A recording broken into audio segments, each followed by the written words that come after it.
As with my last video about borderline personality disorder, I would like to start by acknowledging that I am not a mental health professional and can only speak from my own lived experience with BPD.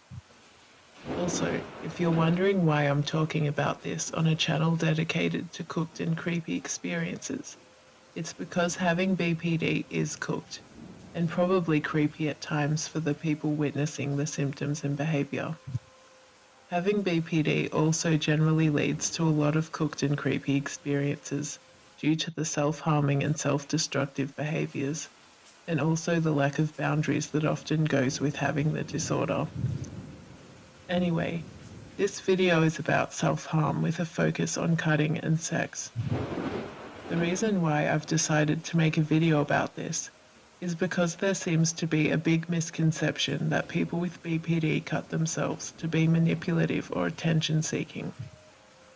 I don't doubt that there are people out there who cut for those reasons, but that doesn't mean that only people with BPD do that. And in the cases I've heard of where someone with BPD has cut themselves for manipulative purposes or threatened suicide, it's a desperate attempt to try and stop someone from abandoning them.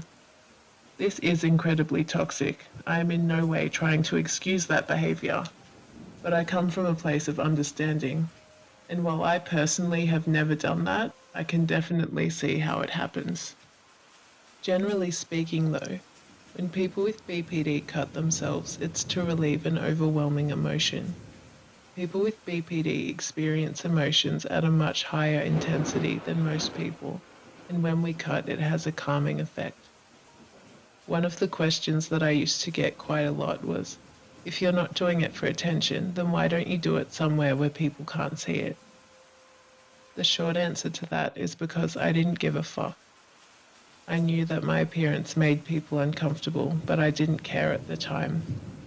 I didn't give a fuck about anything during that time in my life.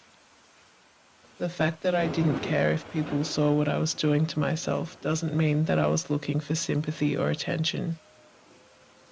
I haven't cut myself in almost 10 years, but I'm more self-conscious now of the scars than I ever was of the open wounds.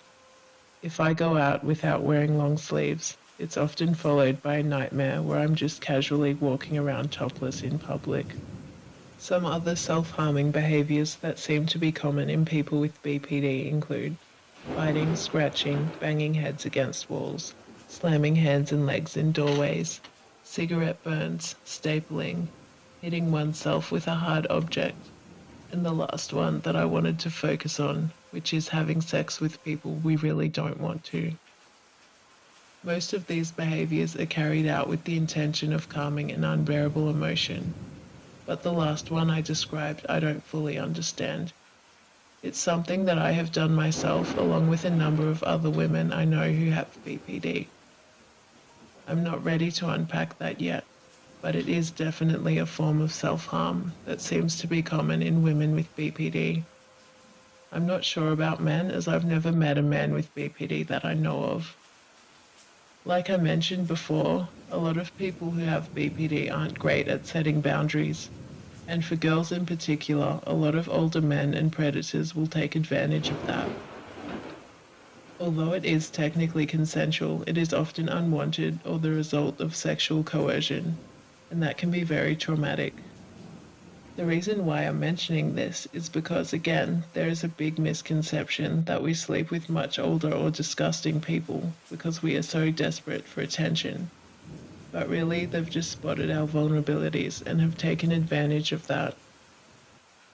Men with BPD, I would love to hear about your experiences, and again, I'm only speaking from my own experience and that of other women who I know personally